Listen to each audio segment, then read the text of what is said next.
Hi everyone. Today we are going to discuss about the sectors of the Indian economy, a chapter from class 10 economics NCERT textbook. We often see people engaged in various economic activities. Some are producing goods and some are producing services. For our convenience and understanding, let's put them together into groups or sectors. Let's talk about the three sectors of economy.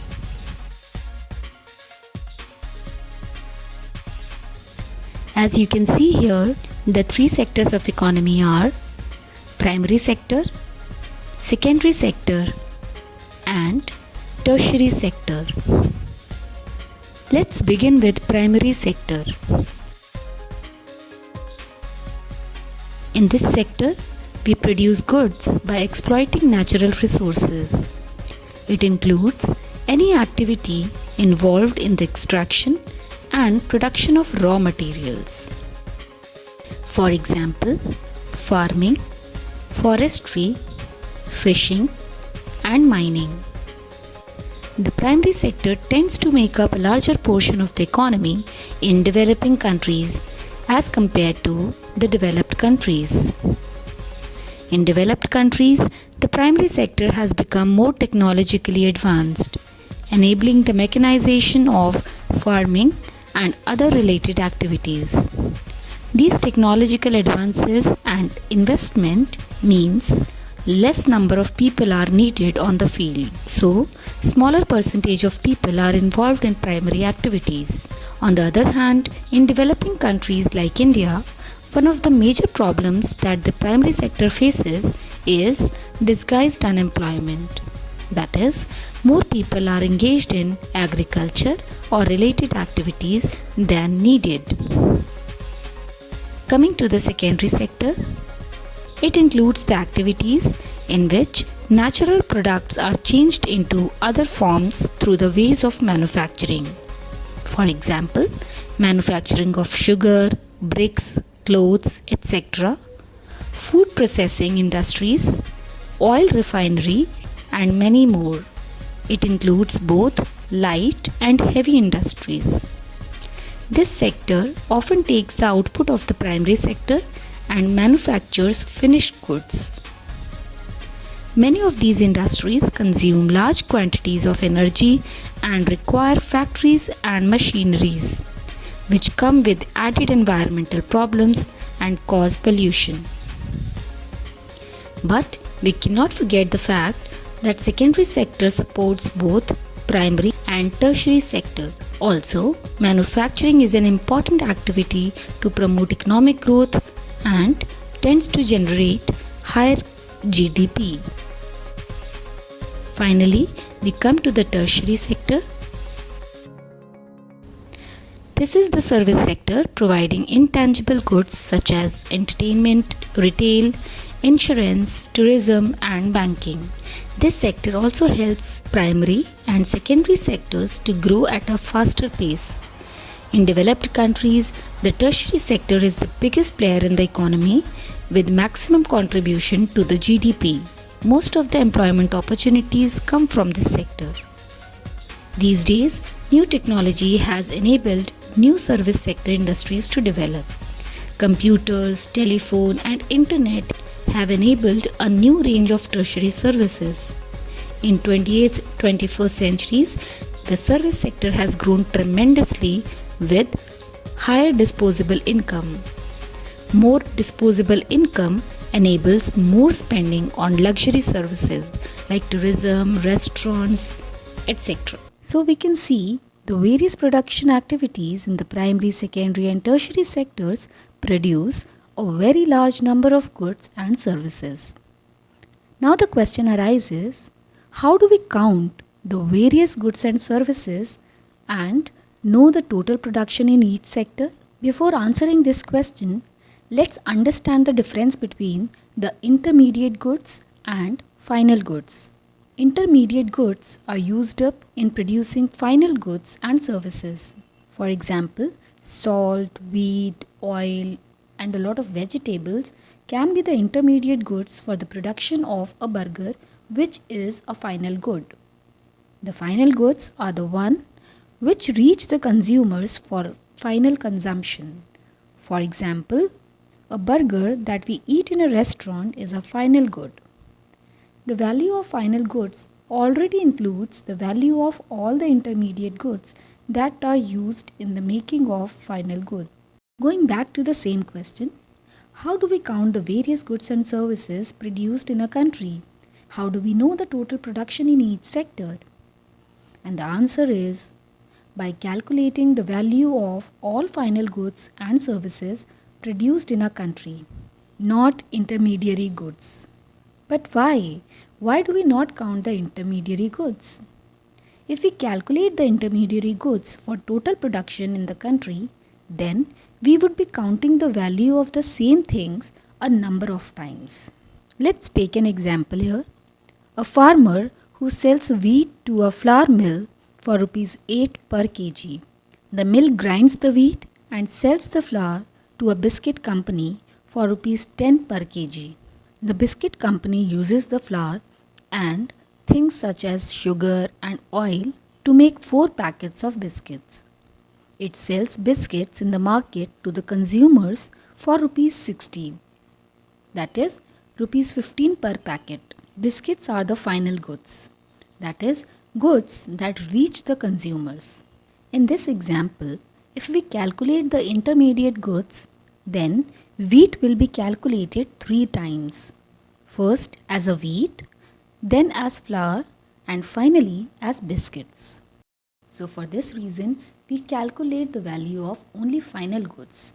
The value of final goods and services produced in each sector during a particular year provides the total production of the sector for that year.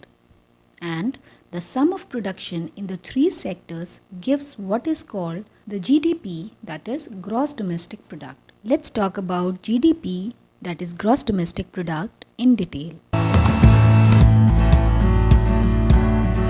The calculation of GDP or Gross Domestic Product helps us to determine the economic performance of a country or region.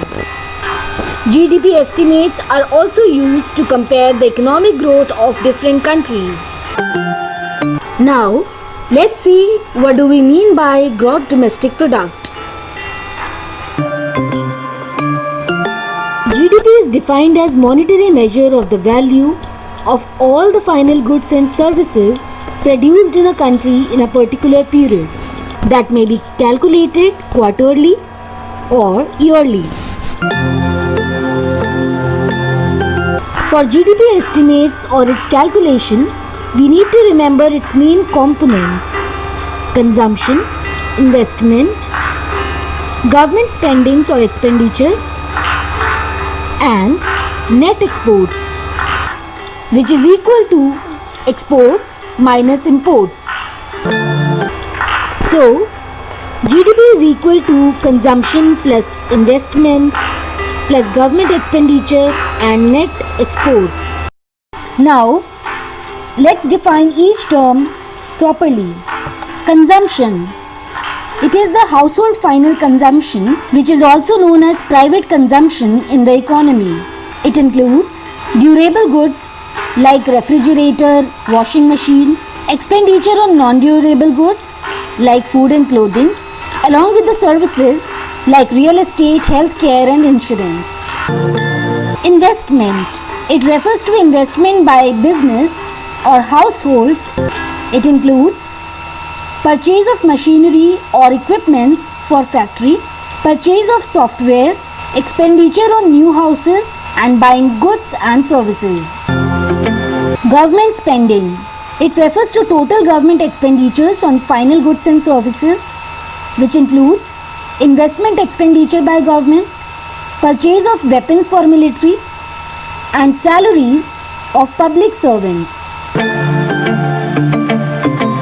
And the last one is net exports. Net exports is equal to gross exports minus gross imports. Let's see what are these.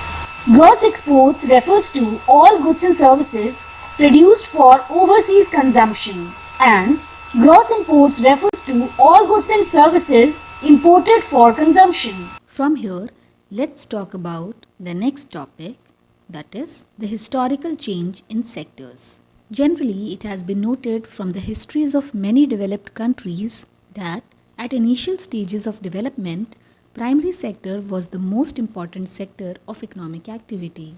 Then comes the next stage. As agriculture sector began to prosper, it produced much more food than before. Many people could now take up other activities. Buying and selling activities increased many times, and most of the goods produced were natural products from the primary sector.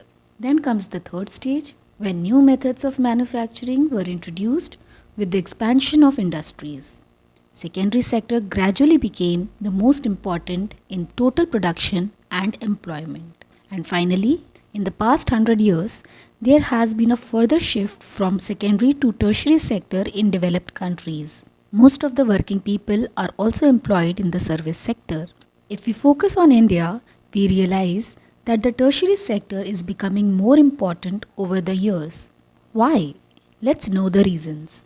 In a developing country like India, the government has to take responsibility for the provision of basic services like hospitals, educational institutions, banks, transport, etc.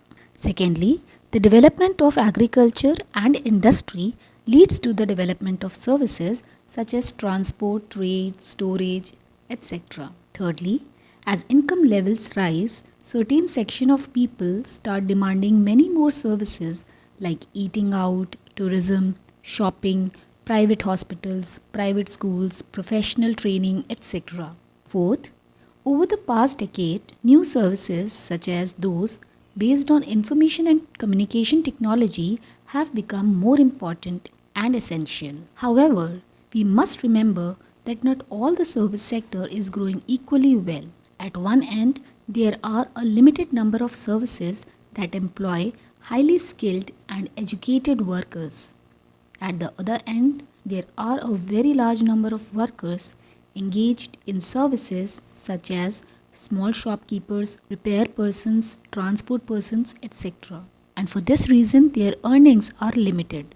We also have to realize that the share of secondary and tertiary sectors in GDP and in employment is not growing at the same pace. Let's have a look at this data referring to year 1970-71 and 2009-10. Even though industrial output or the production of goods went up by more than 9 times during the period, employment in the industry went up by around 3 times. The same applies to tertiary sector as well. While production in the service sector rose by more than 14 times, the employment in the service sector rose around 5 times. Now, let's move on to the issue of unemployment. Let's start with its meaning. What is unemployment? Unemployment refers to a situation in which the workers who are capable of working and willing to work do not get job. It also means that if you are not willing to do any job, then you cannot be termed as unemployed. Now, let's have a look at types of unemployment. Frictional unemployment. It is a situation wherein some workers are temporarily out of work while changing jobs or shifting from one company to another. Frictional unemployment may also occur when the work is suspended due to strikes or lockouts. Structural unemployment. It is a situation wherein the qualification of a person is not enough to meet his job responsibilities or requirements. It may also occur when the salary offered to a person is less than the minimum wage that can be paid for that particular job. Seasonal unemployment. Some industries based on agriculture, catering trade, trade and holiday resorts, along with some agro-based economic activities like sugar mills and rice mills, provide jobs of seasonal nature which are for certain period of the year. In this case, the job is not secured for 12 months of the year. People engaged in such type of work or activities may remain unemployed during the off-season. Disguised unemployment. It basically means that 500 people are working in a factory where only 400 are needed. So, 100 extra workers are not contributing to the total production. So, disguised unemployment occurs when some workers have zero marginal productivity and their removal will not affect the volume of total output. In short, overcrowding in an occupation leads to disguised unemployment. Now the question arises, how can we create more employment opportunities? Let's check out some possibilities. Suppose a new dam is constructed and canals are dug to irrigate many such farms. This could lead to a lot of employment generation within the agricultural sector itself. If the government invests some money in transportation and storage of crops or makes better rural roads so that mini trucks reach everywhere, several farmers can continue to grow and sell their crops. This activity can provide productive employment to not just farmers but also others such as those in services like transport or trade. Another possibility is a lot of farmers need seeds, fertilizers, agricultural equipments and pump sets to draw water. But a lot of poor farmers cannot afford many of these. So, they have to borrow money from money lenders and pay a high rate of interest. Local banks can provide a lot of opportunities to villagers. They can provide employment, they can also provide credit at low rate of interest, and thirdly, the farming may also improve with the same. Another way by which we can tackle the problem of unemployment is to identify, promote, and locate industries and services in semi-rural areas where a large number of people may be employed. For example, many farmers may decide to grow different types of pulses. Setting up a dal mill or pulse mill to procure and process these and sell these in the cities is one such example. Opening a cold storage could also give an opportunity to farmers to store their products like potatoes and onions and sell them when the price is good. Also, in villages near forest areas, we can start honey collection centers where farmers can come and sell wild honey. It is also possible to set up industries that process vegetables and agricultural produce. This will provide employment in industries located in semi-rural areas and not necessarily in large urban centers. Besides, setting up new institutions like schools or hospitals can also provide employment opportunities to teachers, doctors, and different professionals. In fact, a study conducted by the Planning Commission estimates that nearly 20 lakh jobs can be created in the education sector alone. Similarly, if we are to improve the health situation, we need many more doctors, nurses, health workers, etc. to work in rural areas. Another possibility is every state or region has potential for increasing the income and employment for people in that area. It could be tourism or regional craft industry or new services like IT. In fact, a study by the Planning Commission says that if tourism as a sector is improved every year, we can give additional employment to more than 35 lakh people. And finally, we come to a scheme which has been initiated by the central government. Recognizing the need to provide employment opportunities, the central government in India made a law implementing the right to work. It is called National Rural Employment Guarantee Act 2005. Under this act, all those who are able to and are in need of work are guaranteed 100 days of employment in a year by the government. And if the government fails in its duty to provide employment, it will give unemployment allowances to the people. Let's have a look at the organized and unorganized sectors. Let's begin with organized sector. Organized sector includes those offices or enterprises or places of work where the term of employment is regular and therefore people have assured work. It means that people working in organized sector are paid for the entire year. Also, they cannot be fired from the office without any prior notice or without a genuine reason. So, workers in the organized sector enjoy security of employment. Such institutions in organized sector are registered by the government and have to follow its rules and regulations, which are given in various laws such as Minimum Wages Act, etc. Organized sector also ensures fixed number of hours to work in office. This way, the rights of the workers are safeguarded in the organized sector. Workers of the organized sector also get several other benefits from such employment.